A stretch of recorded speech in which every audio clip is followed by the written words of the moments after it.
All right, let's get started. I think we're ready to begin. Yeah, let's kick things off. Hello everyone, and welcome to our Ethereum webinar. So now we're all ready and gathered here together, I'd like to kick things off. Zoe and I will be moderating today, so you'll see us popping up throughout the webinar. Yes, I'm Zoe. I'm the marketing manager here at SMART VALOR. I am a crypto enthusiast, been working in the space for around 6 years now. So yeah, quite the aficionado, and yeah, really excited for the merge, and yeah, hope you enjoy learning everything about it. There's just one quick disclaimer to make, and that's that obviously today we are talking about educational content and we're all here to learn, and that this isn't financial advice.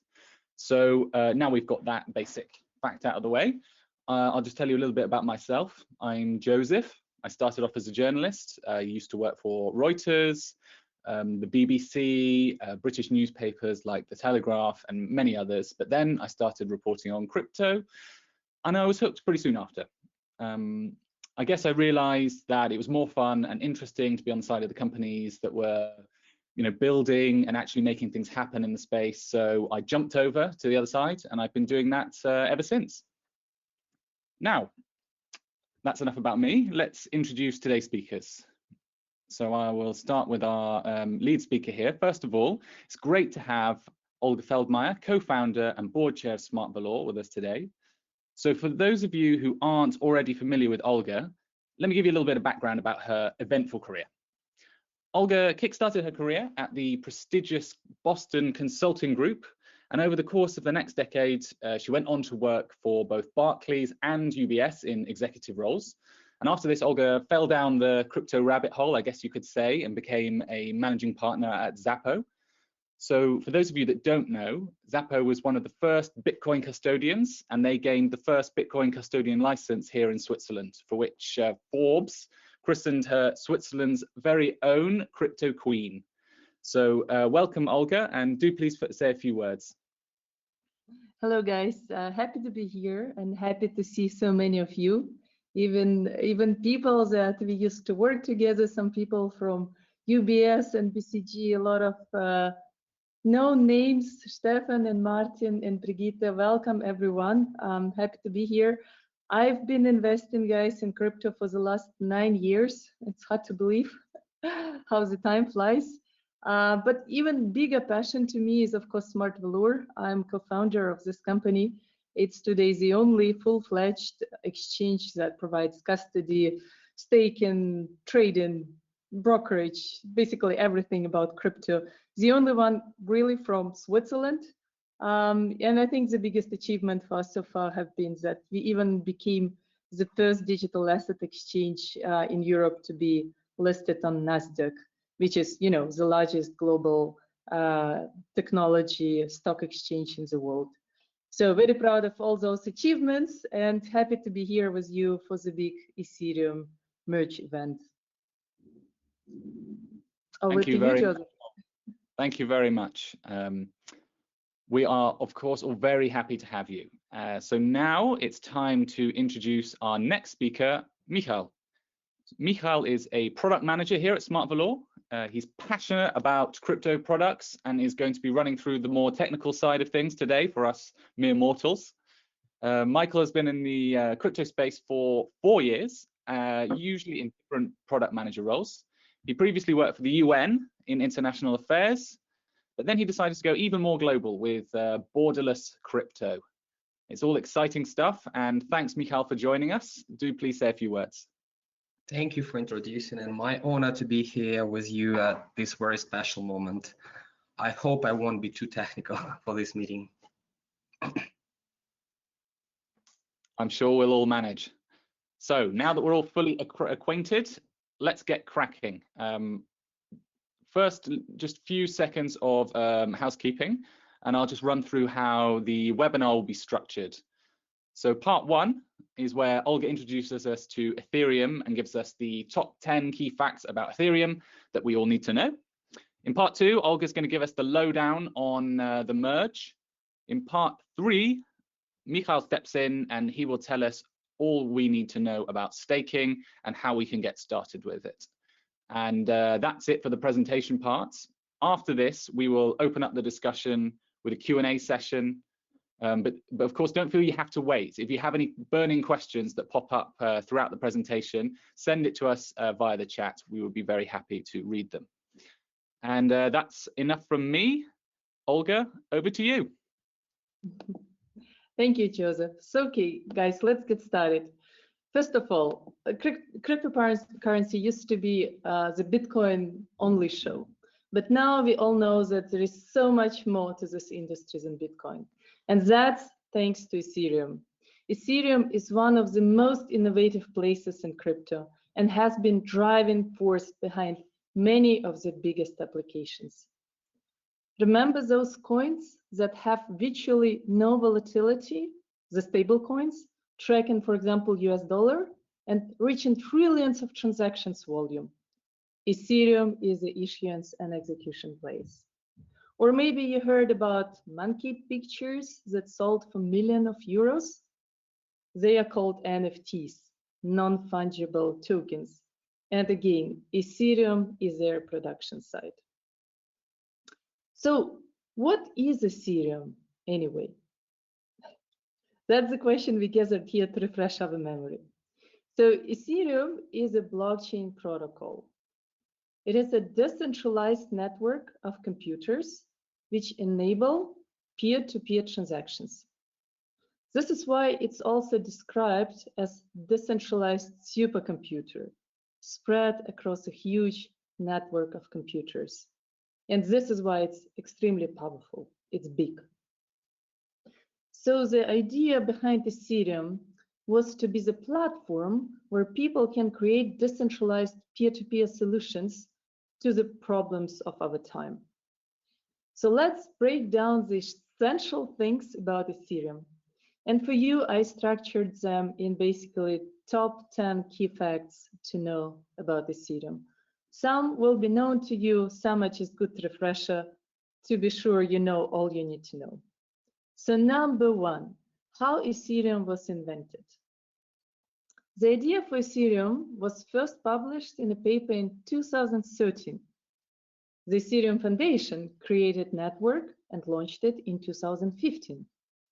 By the way, the foundation is actually headquartered right here where I am now, in little town Zug, known as Crypto Valley. Vitalik Buterin is the leading figure and inventor of Ethereum. He is a Russian by origin who immigrated with his family to Canada in a very young age. I've actually known Vitalik for a long time. I remember when he was just a shy guy here around 2014, loved this funny t-shirts and were hanging around telling people about smart contracts. In fact, we even toasted his honor doctorate together here at the University of Basel. Now he's considered something of a visionary and legend, and he's known all over the world. But by the way, what do you guys think? How old was Vitalik as he created Ethereum?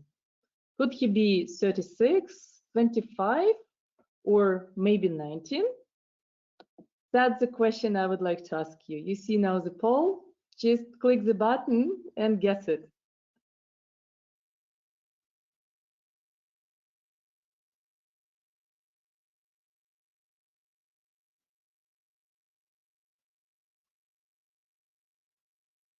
So now we are seeing the results, and wow, most of you guessed right. Indeed, he was 19.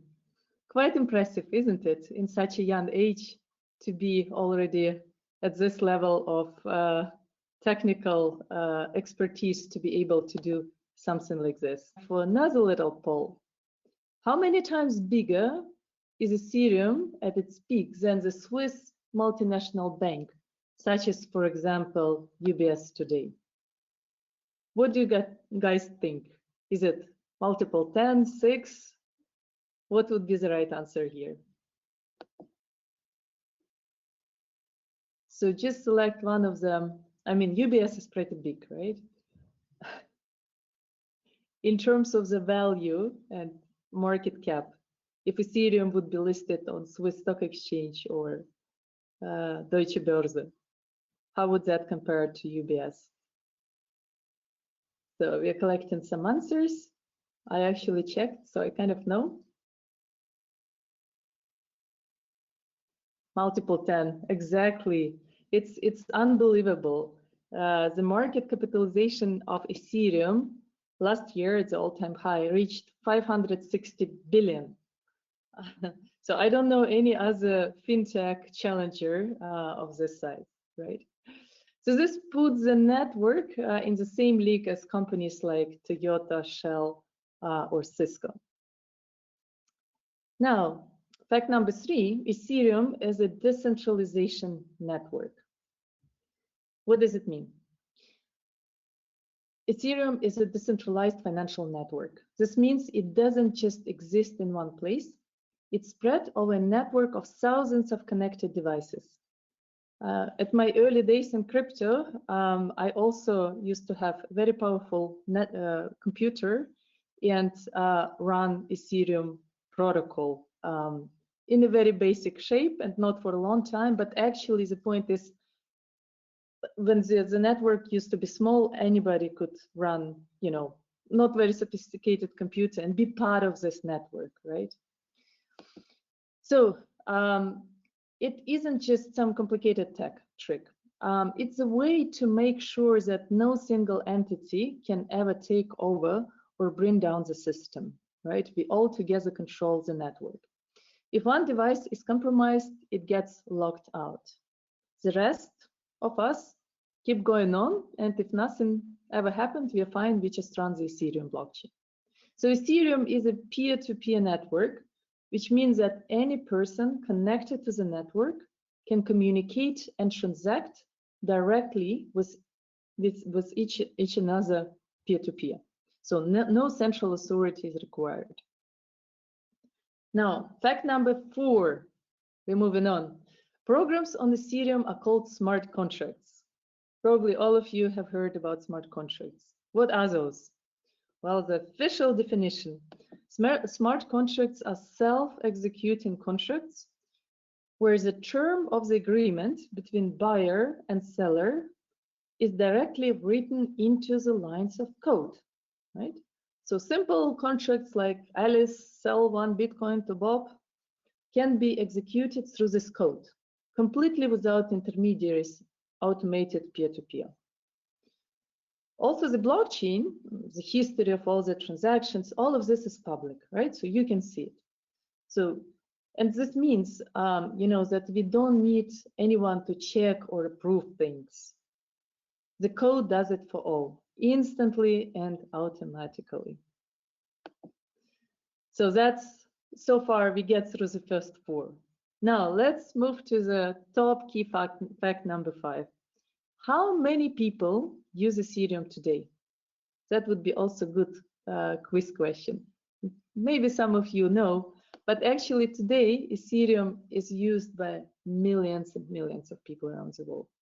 So far there are over 70 million wallets and 15 million smart contracts are executed on Ethereum.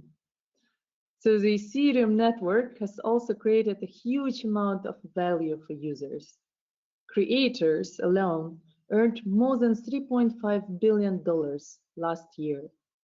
Or if you want, in terms of transaction volume, $12 trillion moved through Ethereum network last year. And that is almost 3 times more than Bitcoin. So moving up to the key fact number 6, Bitcoin versus Ethereum, are they the same? A lot of people think, yeah, it's kind of like all the cryptocurrencies, right? And they're the biggest and they're thrown in one basket. But they're actually very different and serve different purpose. Bitcoin is a store of value. It's basically kind of like digital gold and considered to be a safe haven by people like myself, Bitcoin maximalist. And we believe that it's there to protect ourselves from mistakes of traditional finance, such as, for example, inflation. So Ethereum is a smart contract platform for building different applications. It's designed for maximum programmability and lots of different functions. And with that, we're moving to key fact number 7. So what are the biggest use cases of Ethereum? Before I get into answering this question, I have to say what we see now as the use cases, this is just the top of the iceberg. So much more is there to come. But nevertheless, so Ethereum today was, well, it was always supposed to have more than just one job, right? It was created to be the foundation for thousands of different applications. A really important use cases that you see today is issuing other digital currencies and stable coins. Most coins that run on Ethereum are known as ERC20 tokens. This is the standard, technical standard. The majority of stable coins are also on Ethereum, such as, including USDT and USDC. Those are stable coins. Well, Ethereum is also home to decentralized finance, which you might know as DeFi, sexy word. So DeFi is a revolutionary way of providing essential financial services without banks or middlemen. Truly, with Ethereum, you can be your own bank. Then another use case is so-called NFTs, non-fungible tokens. They now started to be used, to create authentication proof for art and even, represent the digital art. They're used in gaming and even now started to be used by big brands for luxury goods distribution. And this is just the beginning. Imagine all the property rights, intellectual rights, and music moving to the blockchain authentication, right? So today it's even hard to imagine all the positive future applications of Ethereum. Good, so moving on to the fact number 8. What is Ether? So now this is getting interesting. Ethereum is not a cryptocurrency, but Ether is, right? This is one of the most common mistakes in crypto. Ethereum, Ether. What is a cryptocurrency? Ether, right? So I get it. The names are so similar, but it's actually easy to understand. Look, Ethereum is the name of the blockchain. That means all of the infrastructure and the financial ecosystem that makes everything possible. It's protocol. Ether is a native token of the Ethereum blockchain. It acts as money for users of Ethereum to pay for usage of the functions of the network. So when you send money via Ethereum network, you pay the fee in Ether. This fee is called gas, like a gas station, gas. Funny. Okay, good. Moving on to the fact number 9. Why Ether has value. So blockchains are changing the way the internet works. Very famous thesis is here, so-called fat protocol theory. Until recently, the applications like Facebook and Google were more valuable than the protocols powering them. So underlying infrastructure, something that maybe some of you know as TCP/IP, right? The internet. This is because, but those, Googles of this world, applications that built on TCP/IP, they are more valuable because the data is private and locked in each of the application, right? It's all the data is gathered at this application level. Google has your data, not TCP/IP. The application layer previously was fat, and the protocol layer, the underlying infrastructure, was thin, right? So this is how the things were before blockchain was invented. So in the blockchain, the opposite is the case, right? Because the data is public and gathered at the protocol level. This creates a more competitive ecosystem where the value created by applications on the top of it goes down to the protocol level. This is what is driving the price of the native token Ether. Because the more people use Ethereum or the applications on the top of it, the more they need to pay fees in Ether. So they need to buy Ether, right? The token. This further reinforces the value of the protocol and increases its market cap. I think that's kind of like clear to understand, right? Different infrastructure, different architecture. So, and with this, we're coming to the end. The key fact, number 10, is basically to understand what is driving the value of Ethereum. Like all assets, Ether price is driven by supply and demand. The basic idea of this is that when demand is high and there is less Ether available, it becomes more expensive. When there are a lot of Ether available on the market and less people use it or want it, it gets cheaper, right? That's simple. So the supply for Ethereum is the total amount of Ether mined. At the moment, for example, there are around 120 million Ether tokens created and in circulation. Well, on the other hand, you have demand, and demand comes from two streams. First of all, it comes from user who need to pay for using the network, right? And the second comes from investors that think the current price is attractive and will continue to rise. So what do? They buy Ether. So the price at any given time reflects the intersection of supply and demand. I think that makes sense and is logical, like with any good, right? Supply and demand.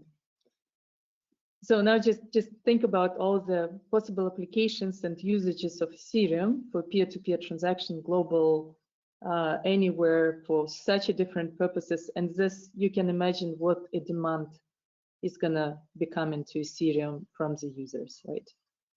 Whereas the supply is really limited. So, and with that, we basically come to the end of the first part. I hope you enjoyed it and have now refreshed everything you need to know about Ethereum just in 15 minutes. That's probably not bad, right? Okay, good. So, well, with that, probably we are ready to move to the part 2. I hope everybody is awake. I see a lot of people here in the chat. You're all here. You guys hope stay awake and had a coffee before that. Okay, good. So let's continue. Now let's talk about the merge. It's basically just around the corner. And now we're going to go into key 5 facts about the merge before I hand over then to Michael, who's going to talk about staking and show you guys how to do it. So the merge will now go live in just a few hours' time, tomorrow probably. This is a accumulation of years of work from the Ethereum community, with projects officially kicking off in the late 2020s. Back then it was called Ethereum 2.0. But well, in the recent months, intense testing has taken place with numerous testnets, including Popston and Sepolian, Girly. There are all these funny names, right? And they were successfully wrapped up last month. So now, question number 1, what is the merge? The merge is when the Ethereum blockchain changes from proof of work to proof of stake. It's called the merge. The merge because 2 independent blockchains will merge together for the first time. It's never been done before and will have a big implication on Ethereum, how it works, and on the crypto industry. The old Ethereum blockchain was a proof of work protocol. What does it mean? In this system, people, called miners, use lots of expensive computers to upload transaction data and crack complex mathematical puzzles. Once they do this, they're rewarded with Ether token. So they worked, right? Proof of work. After the merge, miners will be out of job. Instead, people will maintain network by locking up their own Ether tokens on the blockchain. This process of locking up your assets is called staking. Anyone that stakes their Ether in order to validate the network and transactions earns more Ether as a reward. We'll discuss this in a little bit detail, but maybe, Zoe, how about a little quiz just to keep everybody awake?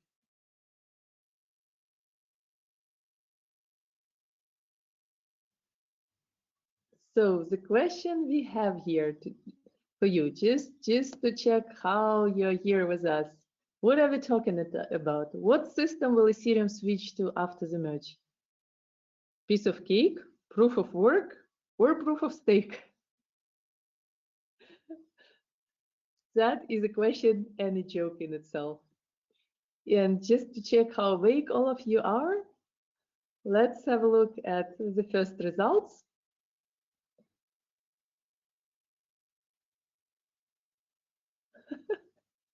Well, it's not piece of cake, right? It's a proof of stake, exactly.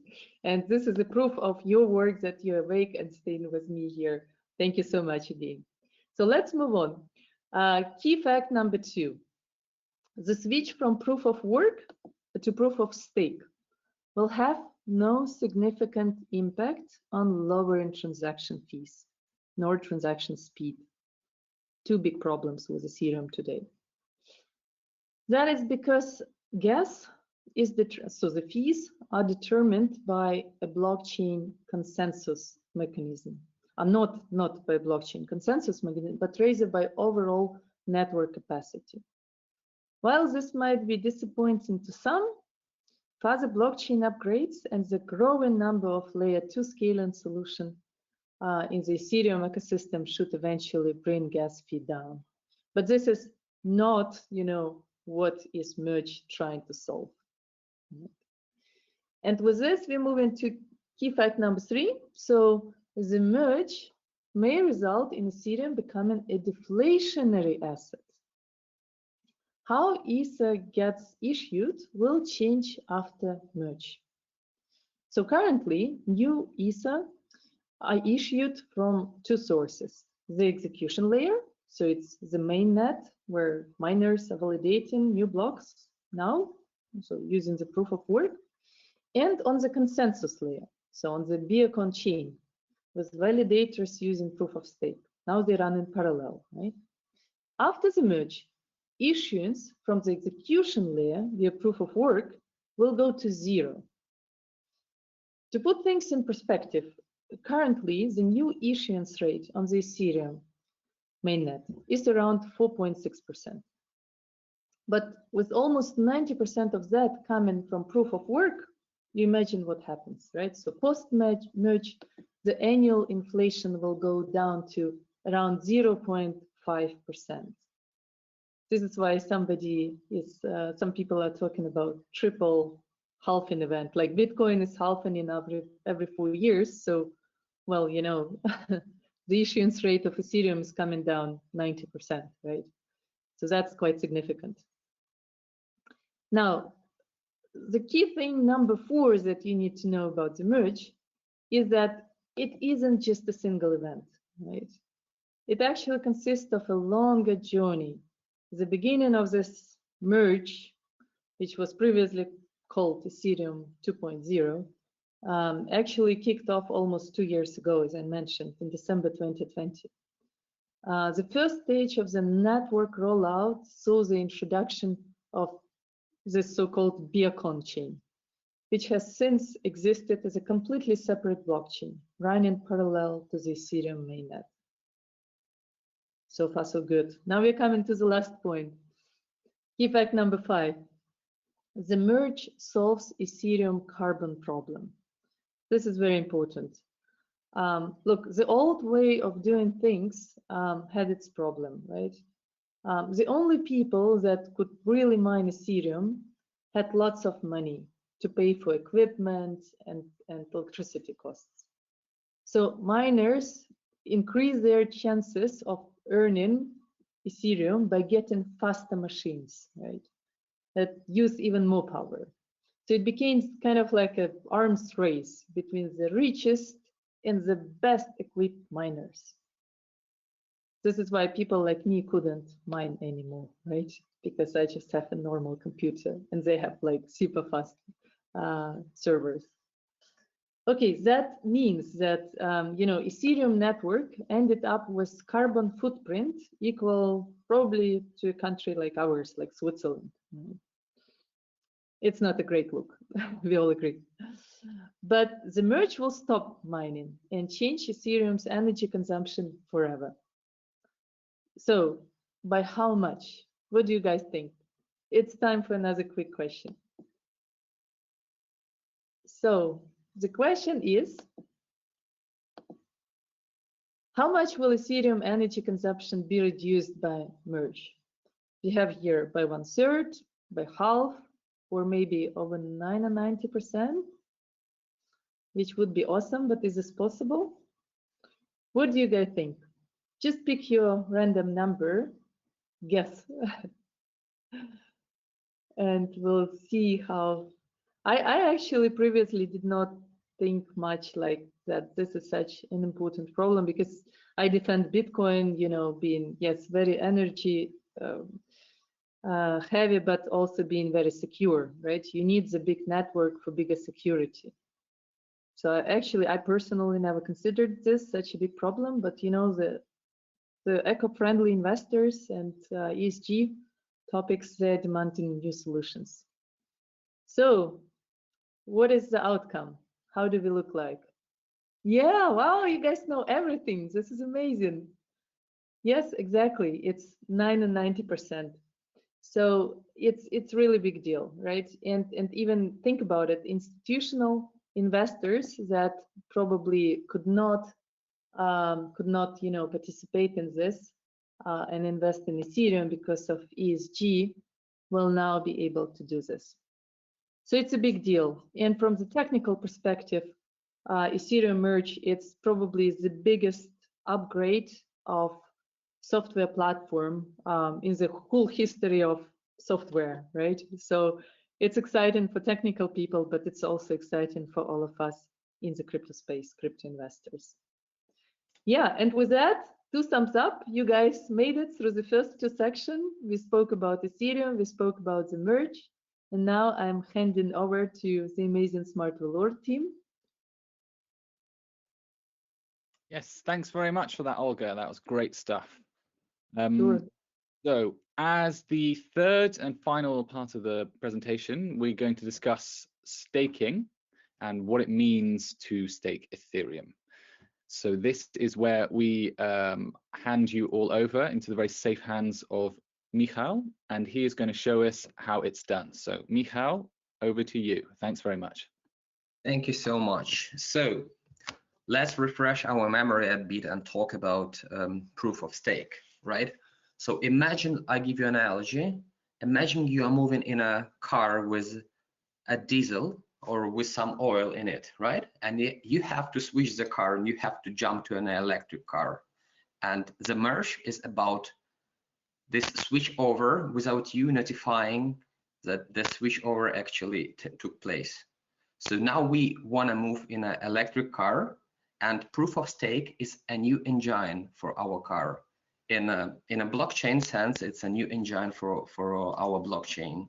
So as it comes from the name of this protocol, proof of stake, probably stake or staking plays a key role, right? So staking is actually a process of selecting validators to establish a new block. Previously, it was done by miners, and now it will be done by validators. So validators are becoming new miners. In order to become a validator, you have to correspond to certain criteria. So first of all, what are validators, or as people refer to them, stakers, are responsible for? They're responsible for processing transactions, they're responsible for storing data, and they're responsible for adding blocks to the network.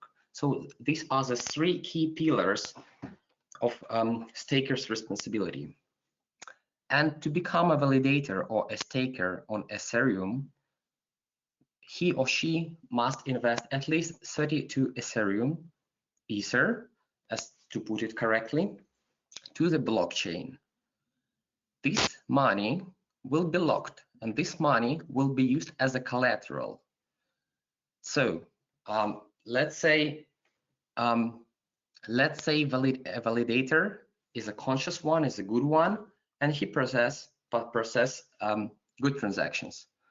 He will be rewarded with some staking rewards. But on the other hand, if a validator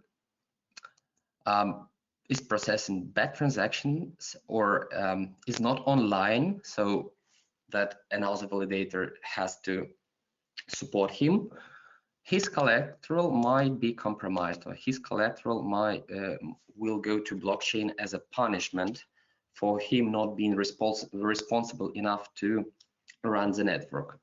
So it's a risky game, and it's quite challenging from a technical point of view. So to sum up, to be a blockchain validator, one has to own some of the currency. In our case, it's Ether. Lock it up so it cannot be used, and wait until the network picks him to mine and then to mine. Although this might sound not that complicated as with proof of work mining, proof of stake staking is not just downloading some software and then pushing a button. One usually has to know how to code, how to set up his or her computer to validate transactions, how to secure private keys, and how to accept rewards into a wallet. Quite some things to know. And if there is an issue, a validator will be responsible for solving it, or he or she will lose his or her collateral. So if you want to try a risk-free strategy where you don't have to invest 32 Ether, wait until the network picks you, and be always online to keep your collateral, we have a solution for you at SMART VALOR, and I want to demonstrate this solution right now.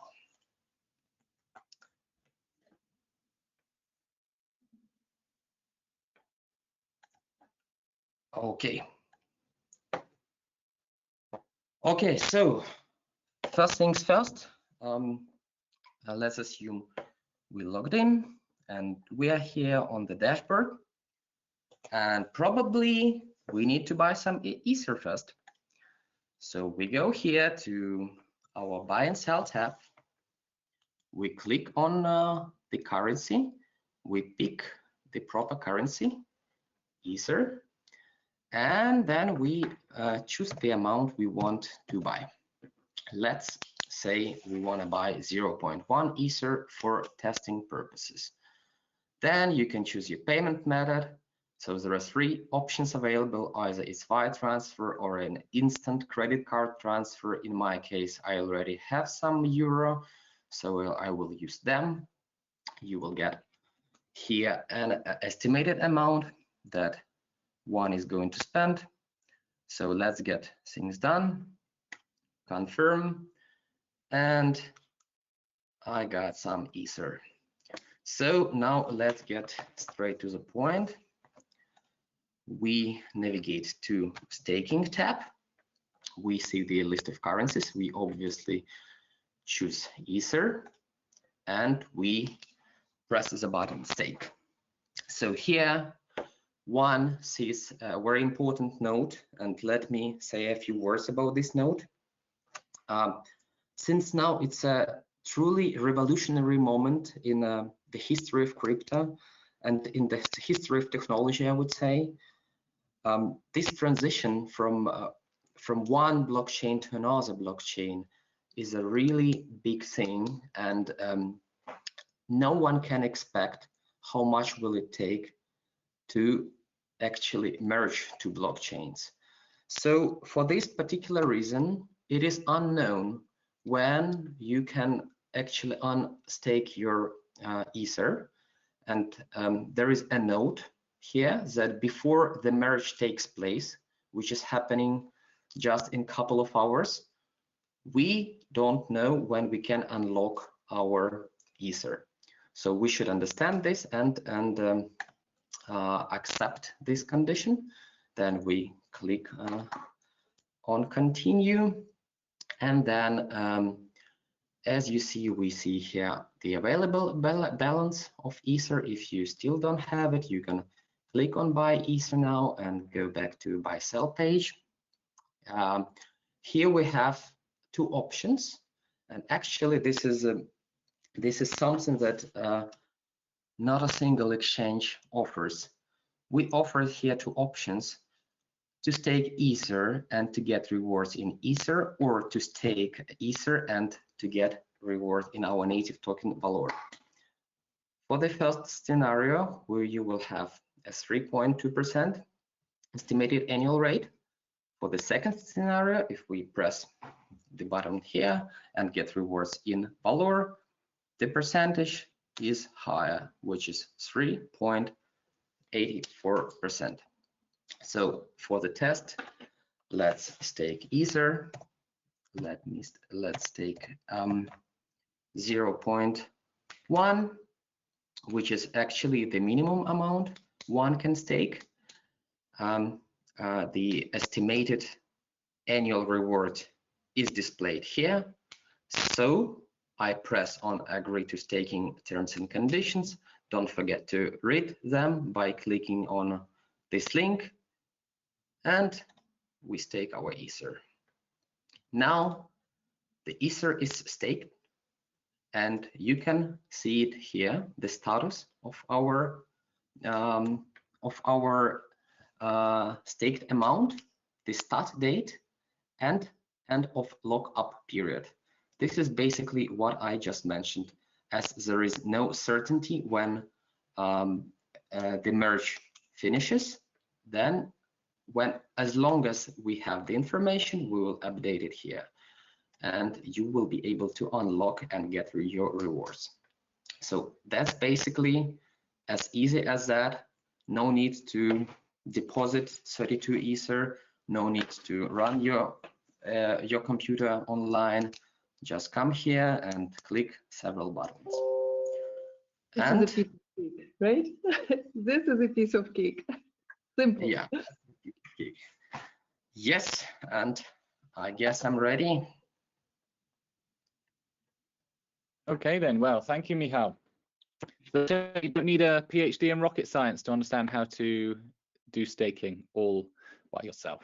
So thanks very much for that. I hope you all learned as much as I did.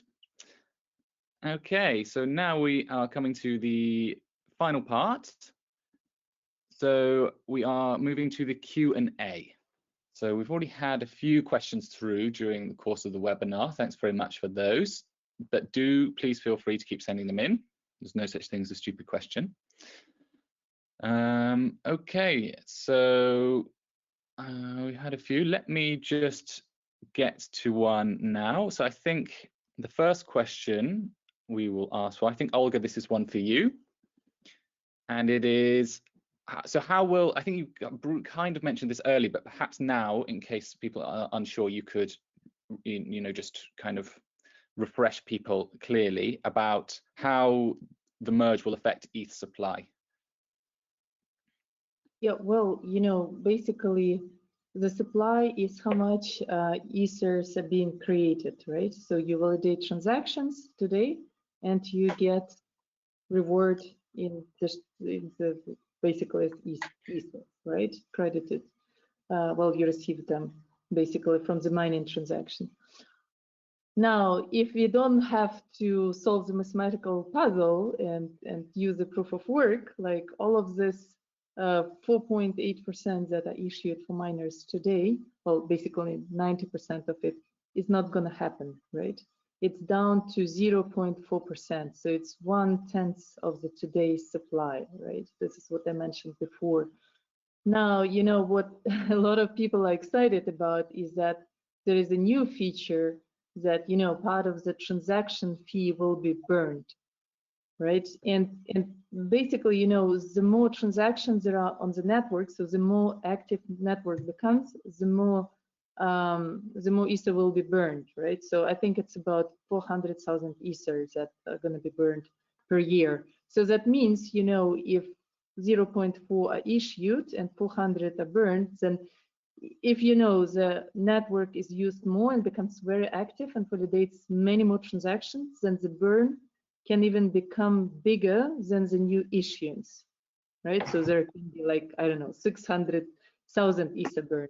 And that would mean that it becomes then a deflationary blockchain, right? So there is no new supply.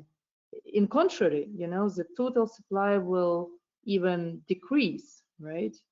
And this is something, you know, that a lot of people look to Bitcoin and they're excited about Bitcoin because Bitcoin has only 21 million Bitcoins total, like opposite, like all the possible supply in the next 100 years. So it's kind of like, you know, very different to what governments are doing, printing money. And that is why, you know, us and the world hopes that Bitcoin will become a certain period of time the digital gold or the substitution for gold, right?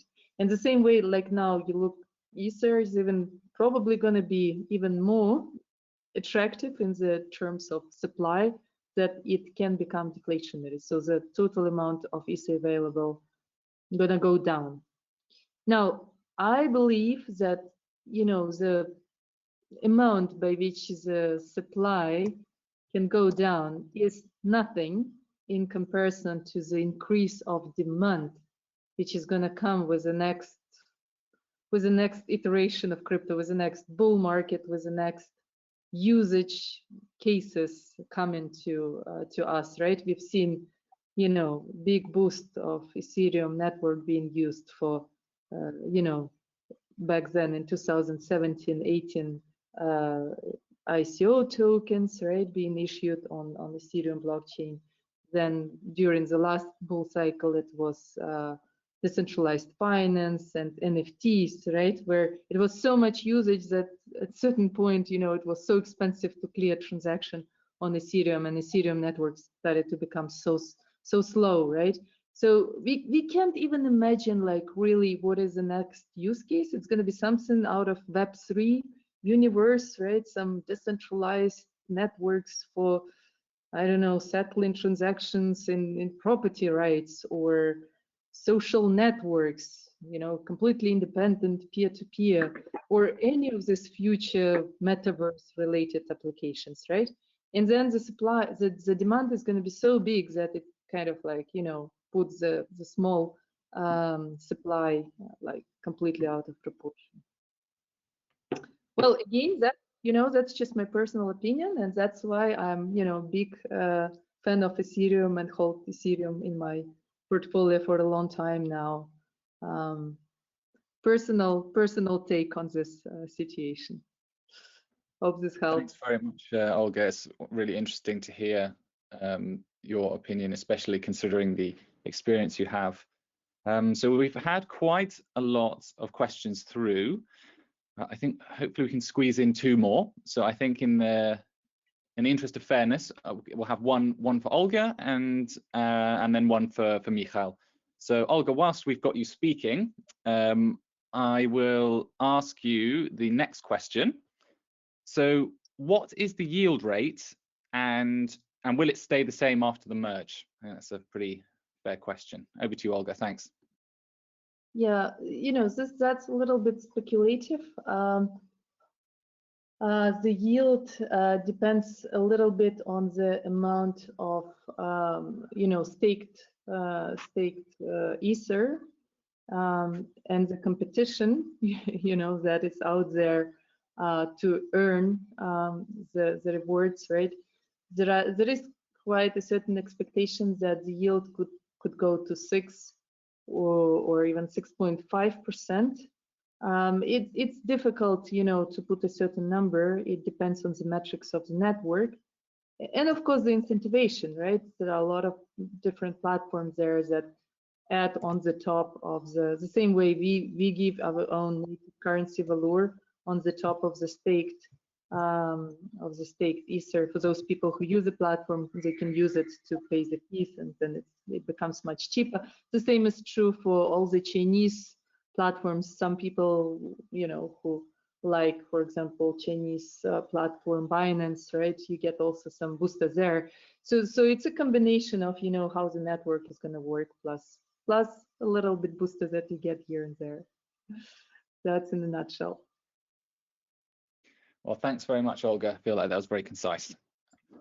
Okay, let's have one for Michal. I guess a slightly more technical one. So how long will the merge take, Michal? Oh, that's a very good question. Thank you. As I already said, no one can tell the exact timing, but I can tell you, let's say, we can talk about factors that have impact on that. So the merge time can only be predicted based on the current and past network hash rates.